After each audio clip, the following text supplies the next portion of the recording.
gamba nti okutte kimu kyakusatu kimu kyakusatu emirundi ebiri n'obeera nga bwotyo ofuna omugabo ogwo gwe bayita 2/3 ekitegeeza bwe bubeera bwe tugamba nti emicungwa 12 mathalan 2/3 kyetuyita 2/3 bya 12 byebiriwa bibiri bya kusatu bya 12 gwe 8 kitegeeza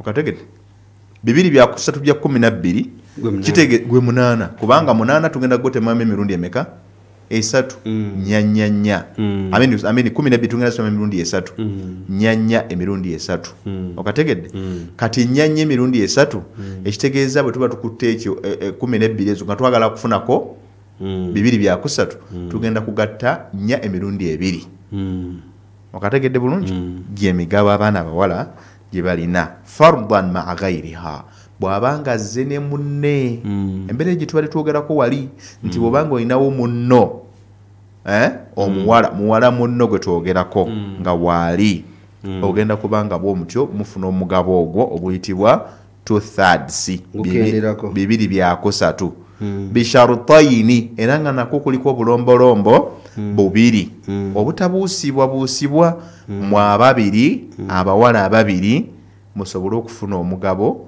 ogwo ogw'ebibiri ebyokusatu saagala tuwuliriza obule ate saagala ebintu bikukwase tulo manyi nti Sulaimaani ali awo kati asumagira Sulaimaani wa Kiwugulu wali eri ku Uthman Islamic School na Mayumba abeerako naye oluusi bwawulira nga tubala nnyo ogenda okulaba nga ntandika okuba ebisiki ngakuba ebisiki njagala ntumene ku bakyala bahajjati abo batera okusomera awo Kulaani bwayise ekawempe sore batera okubaako hajjati Amina ne banywanyi babeerako ne bawuliriza nsaba Allah wekitiibwa abawe mubeere nga mufunamu muyirimu eno n'abalala babeerako mwenna abawuliriza abaffe mwenna tubatumiddeko tusaba Allah wekitiibwa abongere kakati sebo tugamba nti omugabo guno oguweebwa abaana abawala obulombolombo era nabo bulina okutuukirizibwa obwago kubanga bagufuna bw'abeera omu tugambye ayingira mu haafu bwe babeera abaana abawala babiri okuva ku babiri n'okudda waggulu balina omugabo gwa 2 bya kusatu era kwe guno bwe tuva okulaba wabula buno bwe bulombolombo obukulu ennyo obwetaaga okuba nga tubwetegereza nga tetunnaba kubawa mugabo ogwo akasooka wujudul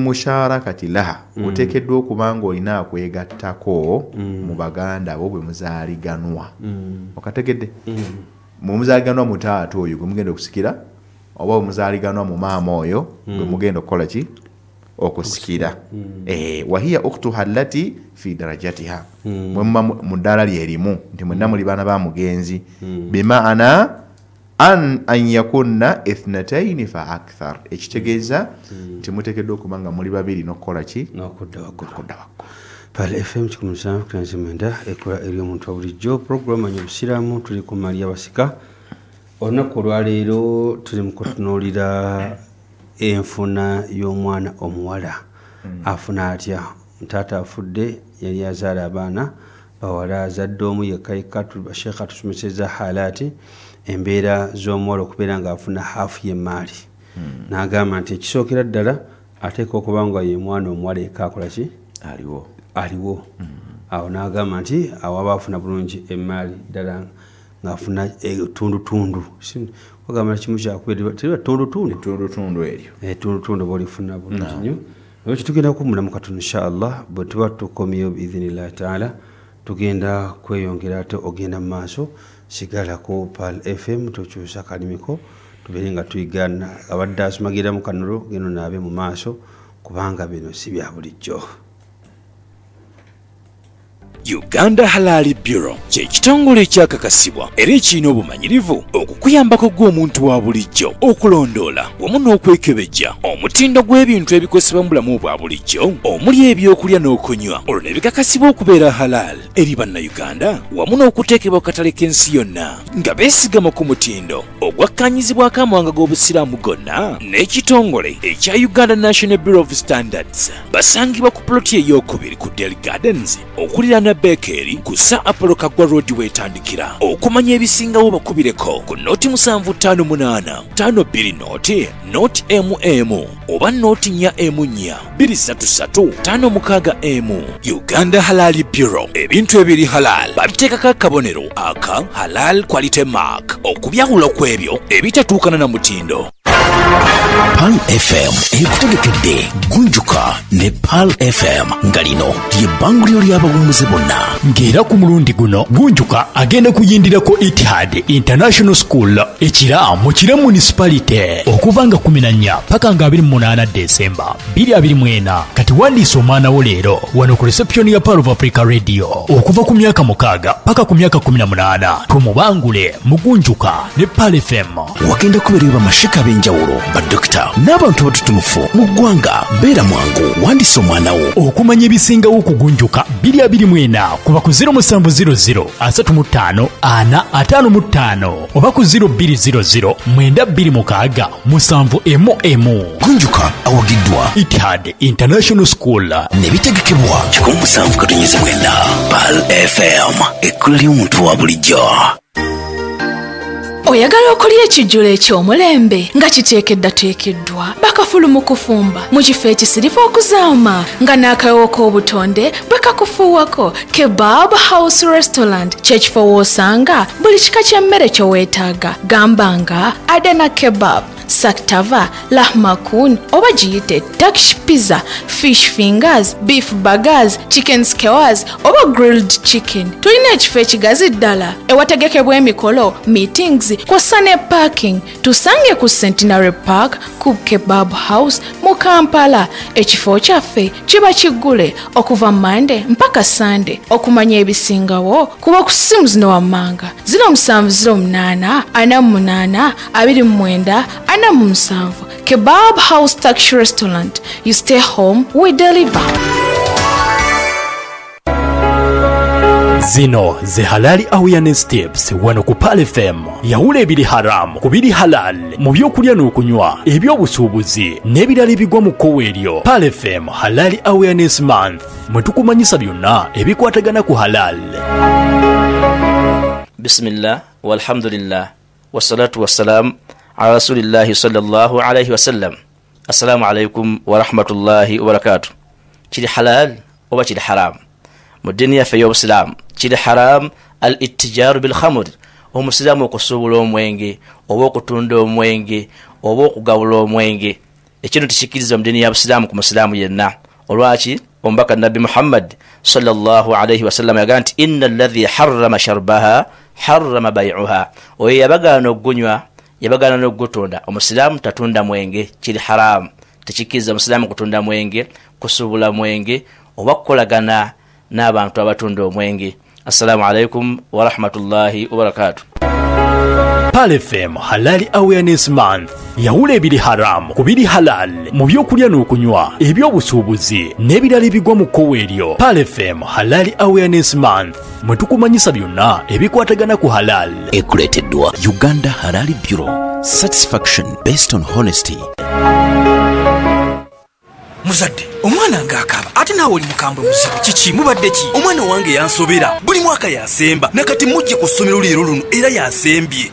Kambalagirira essomero ligenda okuba malako ennaku ye Milestone Junior School. Ssomero lya ddene boarding lya bawala n'abalenzi lisangibwa Njinja Misindye Sonde Mukono. Lina buli ekyetaagisa omuyizi okusoma obulungi. Balina computer laboratory eyamba abayizi okusoma amasomo ga computer. Balina library ate nga batendeka abaana eby'emikono, eby'obulimi n'obulunzi, empisa wamu n'okwogera mu bantu. Ebyokwerinda by'omuyizi biri waggulu nnyo anti essomero lyonna lyetooloddwa kamera era nga balina n'enteekateeka eya tahfiz eri abayizi abamaliriza ekyomusanvu siniya ey'okuna ey'omukaaga n'okuwandika abayizi kugenda mu maaso awo ku ssomero okuva ku mande okutuuka ku lwokutaano oba kubira director Professor Muhammad Mpeza ku 07030797 oba head teacher ku 0774384736 Milestone Junior School, unpacking our potentials. Wasowaganye ne munno oyagala kwebuuza ku nsonga yonna mu busiraamu oba kusomesa munda mu ggwanga n'ebweru waalyo nandiki okubalira ezzaka okukola hijja ne umura weyune aljannatu ghaya basangibwa bakuliko bitaala abeetaaze bafune ku ssimu eno noti 7 noti emu 4 noti 5 776 oba kubira Sheikh Umar Swidike ku noti 7 noti 3 8 3 16 oba ku chairman ku noti 7 noti 2 8 7 2 aljannatu ghaya. Abange muli mutya leero nzize n'obubaka bwe njagala okusheyalinga nammwe ffenna twagala okukyalira bannaffe ne tufuna akaseera akalungi naye ate tulina okubakuuma nga bali safe y'ensonga lwaki twegatta ku Safe Circles Movement okubunyisa amawulire agakwata ku monkeypox kw'ossa n'okwekuuma n'abaagalwa baffe okuva eri ekirwadde kino. Monkeypox kifuuse kizibu kya byabulamu mu ggwanga lyaffe wabula amawulire amalungi nti kisobola okwewalika singa tuteeka bino wammanga munkola. Singa ofuna obubonero buno wammanga dduka mangu ddala ogende ku ddwaliro erikuli okumpi okusobola okwekebejjebwa n'okufuna obujjanjabi okufuna obutulututtu ku mubiri obutali bwa bulijjo okunafuwa omubiri gwonna okulumizibwa omutwe okuzimbazimba okwetoolola ensingo n'ennyingo. Kati teweesisigiriza genda mu ddwaliro bakkebere bwe babuzuula amangu osobola okutaasibwa. Ate jjukira nti okunaaba mu ngalo ne sabbuuni kiyambako okwewala monkeypox. Goberera emikutu egya Safe Circles Movement okwetoolola social media yonna okufuna obukodyo ku ngeri gy'osobola okusigala ng'oli mulamu bulungi. Obulamu bukutuusibwako ekitongole ky'ebyobulamu nga bawagiddwa USAID, UNICEF kw'ossa ne World Health Organization. Pananga Richard, chapati ngampo mu bulala nyongerayo katono. Sorry sweet, banange chapati ziweddewo ate olunaku olwaleero chapati na kawunga bibisinze okutambula. Yee, kituufu ddala kubandiddeko ne kawunga nga mbutuufu kawoma bulala. Richard, ebintu bino obigulawa? Tonoolya ku ngano mpya na kawunga ebya Supreme Flour. Supreme Flour! Ngane kwata mangu mpomu nkugambye abagiriddeko bo bagitenda butenzi ejjira mu bipimo bibiri omuli ekyeŋŋano ogogosa n'ekyakawunga kakasooli erimu ne vitamins mwenda bweddu okugosa n'ebirungo ebirala ekwanguyiza ekwata mangu n'osobola okukekkereza buto. Supreme Flour esangibwa mu supamaketi zonna ezisinga obungi mu ggwanga ne maduuka gonna. Supreme Flour ekolebwa bano abamandera Millers abasangibwa Busega ku Masaka Road. Supreme Flour, a product of Mandela Group. Obadde okimanyi nti okuyunga oluganda kigaziya ebyenfunayo? Y'obadde okimanyi nti okusomera munne edduwa ye nga takimanyi Allah ajanukula ate naawe malayika ne zikusabira kye kimu? Y'obadde okimanyi nti abakyala okusinga abasajja obungi kabonero ka nkomerero akatono? Zino n'ensonga endala nnyingi z'ogenda okumanya nga weefunidde ebitabo bino wammanga: ekitabo ebisumuluzo bya riziki, ekitabo obubonero bw'enkomerero obunene n'obutono, ekitabo ebiseera n'ebifo omwanukulibwa edduwa, n'ekitabo edduwa ezisomebwa ng'oli mu bizibu. Ebitabo bino byonna byekenneenyezebwa era ne bikakasibwa Sheikh Abdul Karim Mugendera, Allah amukuume, Sheikh Nuh Uthman Abu Najiba n'omugenzi Sheikh Muzafaru Mutazindwa, Allah amusaasire, era ng'omuwandiisi w'ebitabo bino ye Shuraim Bukenya. Kakati byefunire ku AK Islamic Book Center ku Mukwana Arcade okumpi ne Centenary Bank. Eriyo yasuubula naawe agula akamu kamu ku siringisi 2,000 zokka. Okumanya ebisingawo kubira omuwandiisi Shuraim Bukenya ku namba y'essimu 0702 16 91 Oli wakati mu programu Manyo Busiraamu.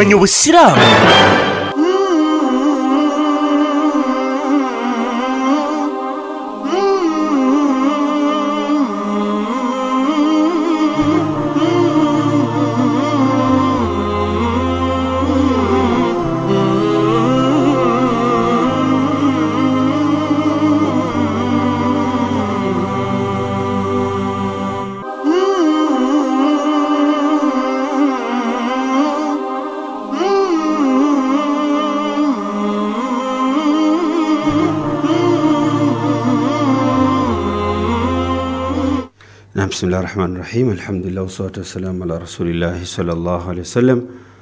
Pal FM chumusa franzimenda ekwali muntu wabulijjo tukulisa kuba mukomulamu okwo twebaza Allah subhanahu wa ta'ala ashatu wadobulamu tukwebaza na okuberango kyatwe komiddeko okyayigo kyasoma oyongera ku dini yo bine byonna biri mu program egamba nti manya obusiraamu yongera okutegeera n'okutegeera n'okkenkuka mu dini y'obusiraamu twebaza mwenna baliko twebaza mwenna abaagaliza bannamu okubeeranga kwe bali muganda wange mukodde wange Alhaji Pro sebwe bali kubeeranga kwoli wamu ne Hajjati Safina mama Ibrahim mama Hibani Haji Sheikh Njuchi nawe bali kubeeranga kwoli Sheikh Abdul Wahab Muyomba mukadde wange Ihsan Education Center kigogwa muna staff bonna mkidiru HM Sheikh Mutawakil n'abasigadde namwe bali kubeeranga kwe muri kuvanda ba program kwe muri imamu wangawe kigogwa mu jamia ko kigende buwambo ne muzikiti gonna masjidi bonna bali kubeeranga kwe muri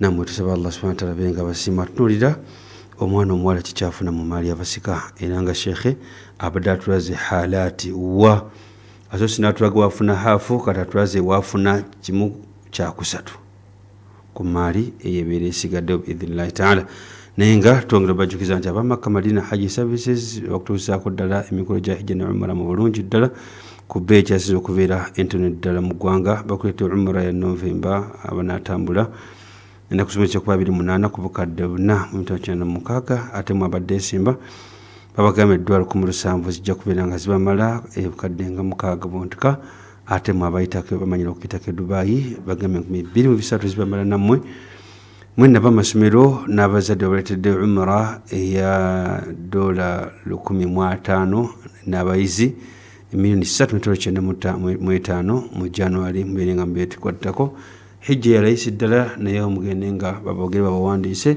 so bakwira ku 07 72 52 56 07 01800 oba 070 ana mukaga kaga musatu nkaga mwemu ojja kubafunya bulungi abamaka Madina Haji Services aho kotikiro ekitongole kya Islamic Center for Education Research nga bayitawamu n'abawulizi ba Pal FM babasamu n'abalina ku bintu ebyokozesa oba oliawo nga tokyabinako nnyo omugaso gw'amaanyi oba nga obinako omugaso naye nga walibyagayiriza omulala muli bulangiti ebyokulya ebyokunywa n'ebiseera bingi ddala bayambe ku baganda baffe ababundabunda abali ekirandonga abava mu nsi Sudan byonna byoleeta bijja kwanizibwa so byeta ku Pal FM wano oba bitwale buziga Islamic ku office za Islamic Center for Education and Research bajja kubeera nga byaniza bulungi nnyo osobola okuba ku 07 06 oba 07 ojja kubeera nga oyanizibwa bulungi. Uganda Halal Bureau kitongole kivunaanyizibwa kwekennenya n'okukakasa emitindo gy'ebintu tukwesa nti biri halal bongera okujjukiza gwenno awuliriza Pal FM okulya n'okunywa n'okugula ebintu ebiriko akabonero ka halal akabeera ka rawundi nibagamba mulimu ekigambo halal munda nibagamba ate gwenno awalina factory genda wewandiisibwa beere nga bakakasa ebintu byo bisobola okubeera nga bitabulamu n'akatale akagenda mu maaso mu nsi muno negulwa bonna mu nsi endala zonna zonna bongera bategeeza nti ojja basanga okwalika mbalasabuka golodi wetandikira onjena bakubira ku 0758 5200 oba 04 14 23 mwemu ojja kubafunya bulungi aba Uganda Halal Bureau. Superstar National Primary School disomera den boarding diva ko National Park Primary 7 disomesa dini wamu n'ebyensi environment yesande omwana okubeera nga asomeramu bongera okutegeeza nti batwalo mu basangibwawo ku seta mukono kilomita 16 okuva e Kampala ja highway nzino bakuya ku 0210 5853 oba 0752 7935 ujja kwanga bakako bulungi aba Superstar Nursery and Primary School bona ba Moody's Management Services bakutegeeza nti webuka bajja okuyambako okubeera nga bakubanjiza abapangisa abo ine ekizimbe oyina akedi oyina nyumba z'abapangisa bagambye nti basangibwa Bukoto ku Camera Building opposite Bukoto High Flats bajja kubeera nga bakuyamba osobola bakwekuza 759 07 oba 07 25 babeere nga bakuyamba okubanjiza abapangisa banono aba Moody's.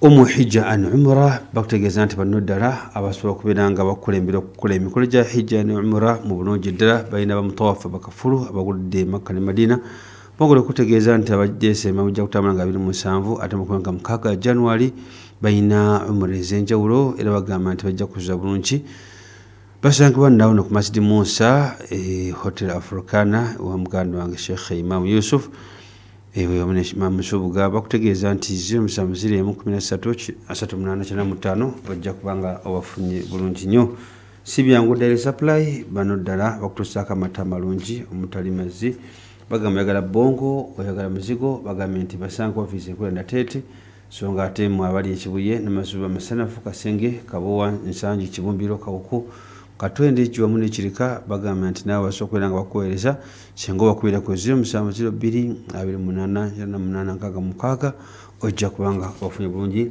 abasibyangu dairy supply Prestige Margarine siyagiwa omulembe omesa emigaati halimu ekiriisa ekizimba omubiri mwenna bagenda ku bakery mwenule kubanga akekereza ate ofunamu n'amagoba mangi ddala musanga ku maduuka nsimakta zikuli okumpi ate gwali mu kikubo genda kucapa Gen Enterprises ojja kubanga ofuna bulungi Prestige Margarine batuvaayo eyo kakasa omaze okubeera nga omulamu abadde n'abakomaaso abadde anywa kacyayi abadde ali emmere abadde atuuka ewaka otuuse naawe okubeera nga oteera bulungi ate tubeere nga tugenda mu maaso mu dakiika zabadde tusigaza twerabira tuli ku kusika kw'omwana omuwala afuna kyenkanawa singa taata wa maama abeera nga afudde mu nsi naam Sheikh.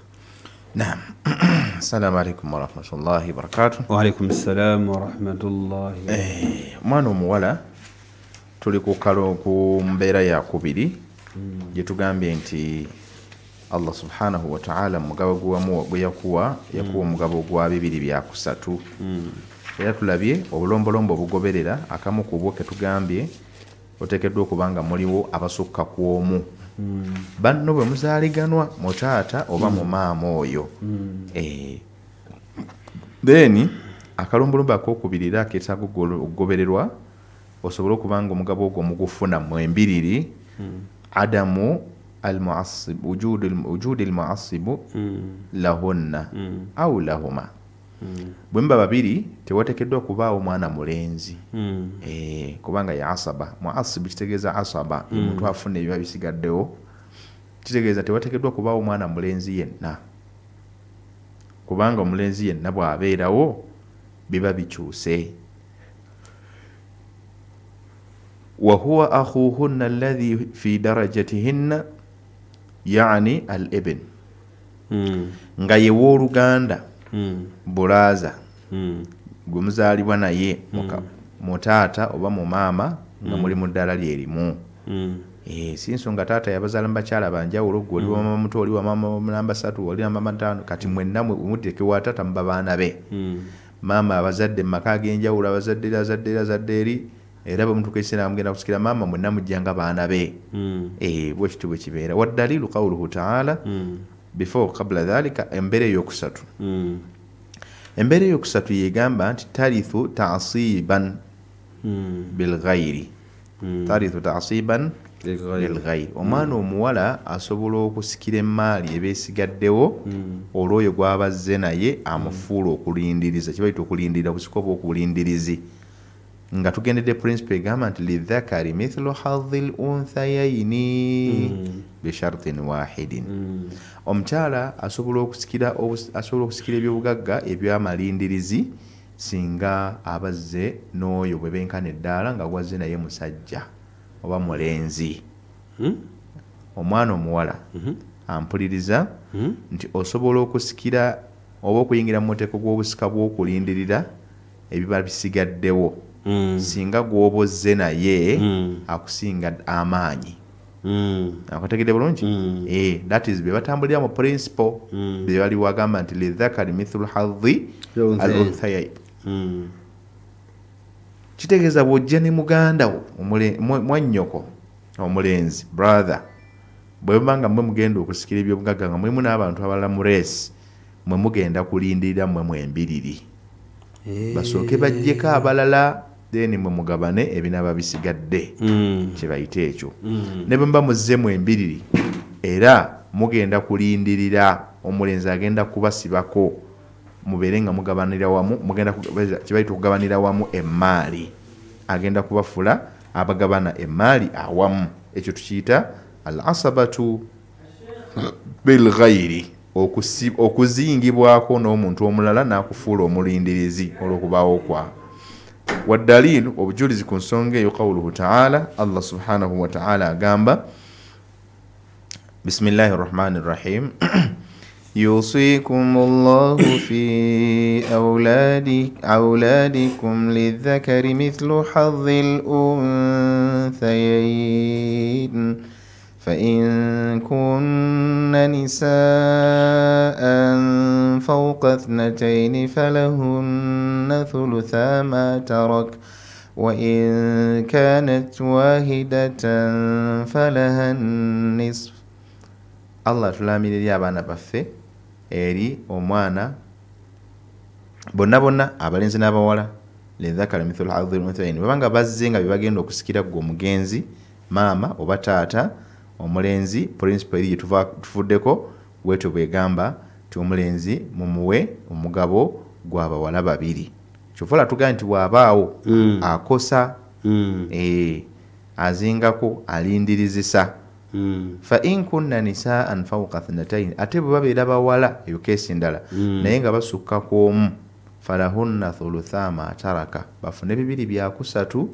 kwebyo omugenzi byalese maama oba taata wa in kanat wahidatan ate bwabanga zenga ali omu falaha nisf mumuwe hafu ya bya bugagga omugenzi byalese taata oba maama emigabo egyo girabinga bwe tujogedde gye giri gyennyini gye tuzze tunnyonnyola mu ddakiika ezikoze eki ezikulembedde kati ne kano ke kasembayo omulundi ogujja tujja kulaba obujulizi agambe nti hadhu qad ashkala ala ba'd ahli al-ilmi lafdhu fawqa 2 abamu ku bamanyi bafunamu obuzibu mu kutegeera ekigambo fawqa 2 kuba Allah agambye fawqa madha 2 nti waggulu w'abawala abameka ababiri ekitegeeza nti alinga ababiri atabamenshonize simanyi obukotegedde agambye nti fil ayati sabiqa mu aya eyo liannahu yadullu bidhahirihi ala anna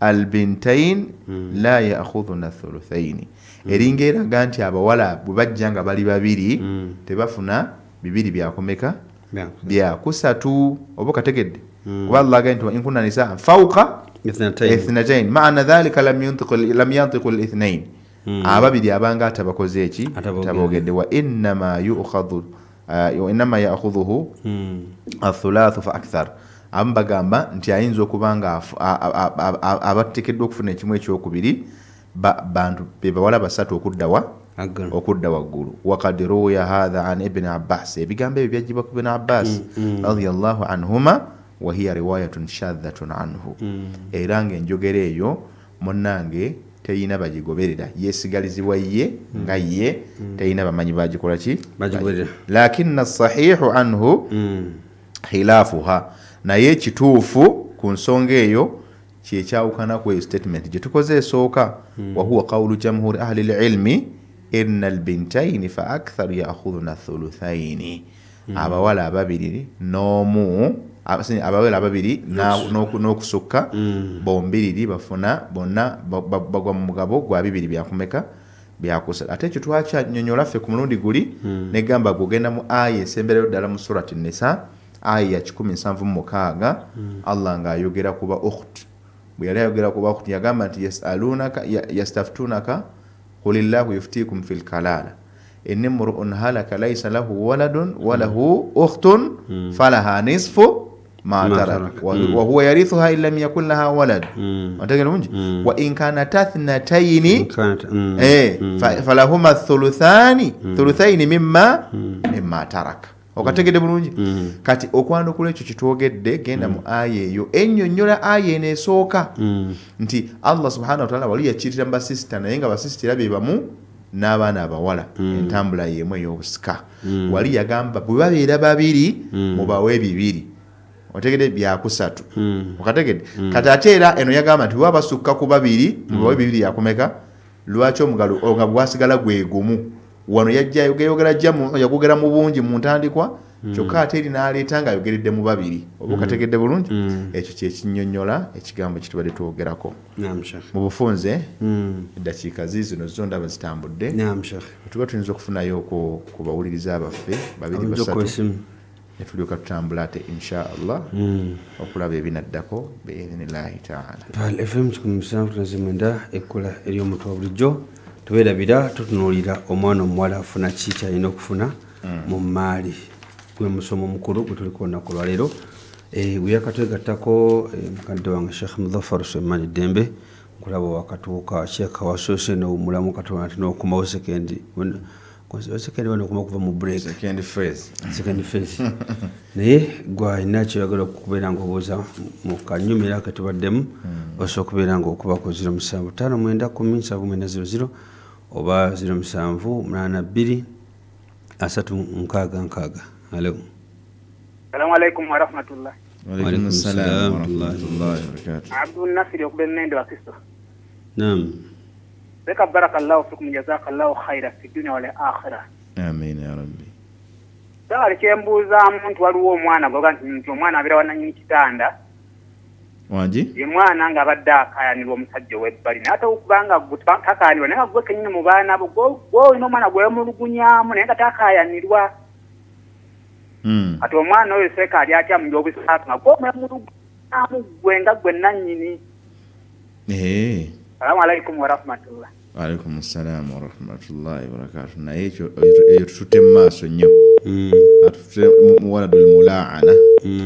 Ebyo tujja gendayo waladul mulaana waladul zina waladul laqit abo bonna bakyali namula zaabwe zikyali mu maaso omwana omulonde omwana gwe beeganye bakadde baabwe taata mukanyugiridde maama nti omwana oyo nze mwemulugunyaamu maana dhalika ramaita limraatika bizina mukyala wo mukanyugiridde obwenzi wabitali yantahi fil mulaana bigenda kumaliriza mu kwekolimira thumma alwaladul laqit omwana gwolonze obulonzi namulaze ebyo byonna bikyali mu maaso tujja bitunulira alana kye tuli ku baana bawala mbadde mbasuubira kuleeta bibuuzo nga bikwatagana ku baana bawala inshallah. Naam.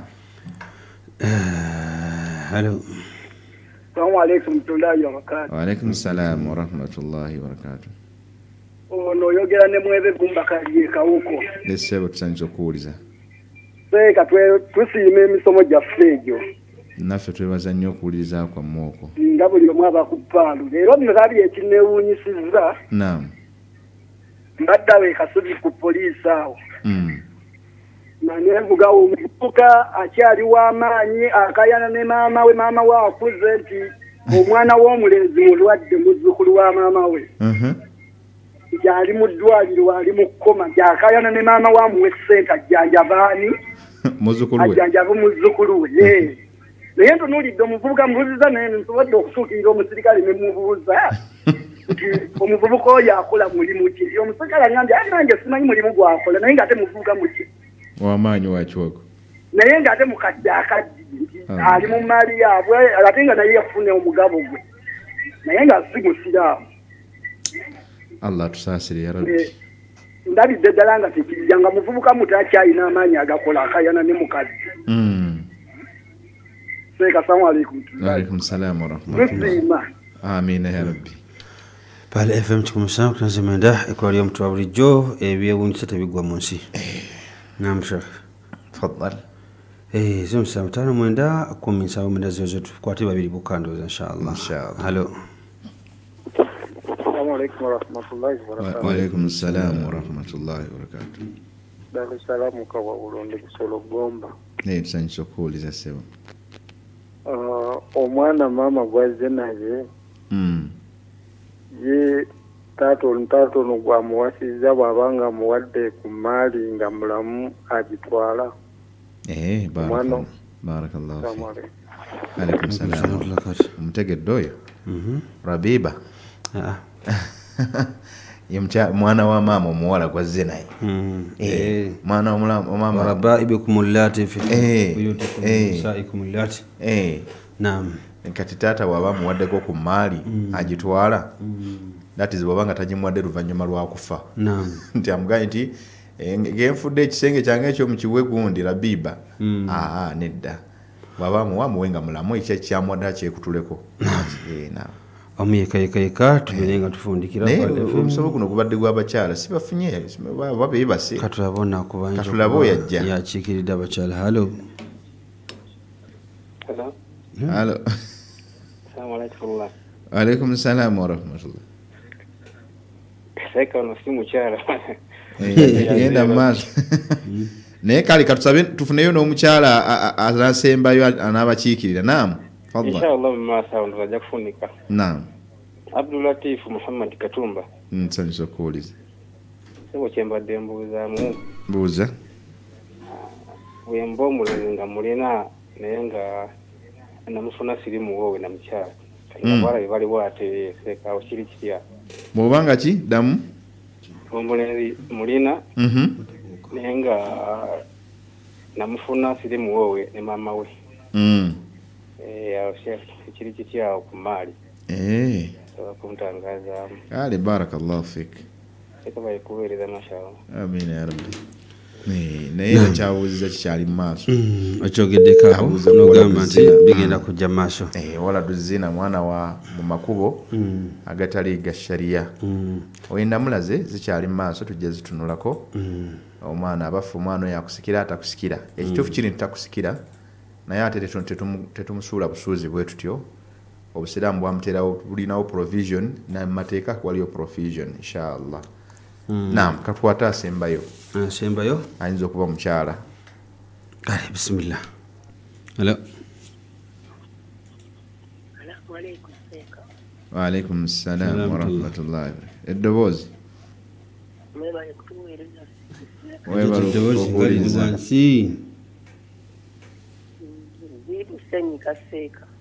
Ngolali. Allah kushifa. Allah kusuusa. Naam, bakiikirira bakyala. Bake kyange sikenda sikyabakyala kambuzeemu katono kino. Mukadde wammwe nga afudde. Omusalawo mugaba n'ebintu abasinga nga baweddewo tebaafuna bintu. Omusika akkiriza okugamba nti ye takkiriza gaba bintu mu ddiini. Kadde mu bakawulira bawuliriza? Mukadde wammwe nga afudde. Abasinga bonna ne baba nga bafudde baweddewo. Omusika n'agamba ye takkiriza gaba bintu. Ayagala byonna ajjezza bw'omusebo bwe kiri kikkirizibwa. Mu ddiini ki? Musika wa ddiini ki? Omusika wa Busiraamu era nekitaffe yafa Musiraamu. Barakallahu fik. Saba Allah atereze families. Wa alaikum salam wa rahmatullahi wa barakatuh. Sheikh, tuddemu abantu abo mu dakiika ebbiri zigaza. Kaakati oye yasembera gwe tuddamu. Ekigambo kyayogedde kinene nnyo kubanga mu families mangi ebintu ebyo bantu bangi babiguddemu. Oli bamuteekawo nga administrator oba nga agwe balonze mbu musika chairman n'alinnya mu kugabana emaali n'agaana ogigaba nga yagifunamu naye nga banne tebagikola ki tebagifunamu ate n'agaana ogigaba kubanga yayina ekirowoozo nti abala bagenda kufa bonna yakole ki yagisigalemu ne bakaaba ne beerya enkuta nga ye waali kye abakola ekifaananako bwe kityo. Allah tugamba ngamaliza aya eno walyakhsha alladhina law taraku min khalfihim dhurriyatan dha'afan khafu alayhim falyattaqullaha waliyaqulu qawlan sadida. Bwe mbanga mukoze bwe mutyo mwe abakola bwe muti abeeyita abasika nammwe abalala abafaananako bwe muti bagamba ffe tetugamba maali terina kugabibwa okanya kulimira ku ttaka lya mutowo mutye olunaku nammwe lwe mugenda okufa nammwe muleke abaana bammwe mu nsi babayise bye muyisizzaamu bannammwe ate nga sina kindi muyinza obbaleka nga banafu nga tebeesobola ne bakula nga balinga enfuuzi nga bagobaganye. Kakati ekyo kyokola banno kakasa nti tekituuka ewuwo ng'oteekeddwa kulongoosa ng'okyalina akaseera. Kale n'olugambo ebyo mukkirize bannaffe tuwunzikire wano olunaku olwaleero amasimu go wadde gakyali mangi naye insha allah tujja programu gyekudda ku wiiki ejja biidhinillahi inshallah Pal FM 107 tunazimenda ekula eri omuntu wa bulijjo tumebaza mukadde waffe Sheikh Umar Kasule olw'obudde bwawaddeyo okubeera nga atusomesa muganda wange kanso Umar Kabanda Umar Ntanda webale kubeerako ne wamu ne Umar Kabanda mwenna muli bakanso ne Hajjati Madina webale kubeera nga naawe kooli ate n'okubeera nga owuliriza bulungi nnyo kanso Faruku toliiko gwe sijja kutumira nnyo ne bajja kubuulira nonaabo tanduguze rediyo giteeka ewaka nkakasa naawe binaatandika okutuukako insha allahu taala n'abalamuzi wano lwaki leero njagadde mpite mu bakanso bali awo kanso rahma we bali awo bangi nnyo kubanga amateeka nga tugataputa wano nabo balina engeri gye bagataputamu ewaabwe nesimanyi nti oba agaabe gagazibwa n'okutuuka ku kanyomero kano era waliwo kansi yaŋŋamba nti mu butuufu bwekuba kutambula ffe mwatuleka dda agaffe gaggwayo naye agamungu magazi era tubakakasa nti tetukooye bukooyi budde bwe butusezeeko ate tukyagatambuliza ddala paka Sheikh nga watugambye omwana abuze omwana wani n'abuuziza omwana mujja na nnyina Allah mukwane mwogerako mwali ddala bwe kityo obusika bugazi bwesigala ku Pal FM lwolaba olw'okuba nga lutuuse gwe ng'osikayo ekitabo kyo woyina okuwandiika muto wange Abdulsalaamu tukwebaza okubeera nga kwoli Sheikh ng'osiibula Ivan asobole okubeera nga agenda mu ntebe ye ey'olugalamirizo omanyi ajagala si yakalulu barakallahu fiik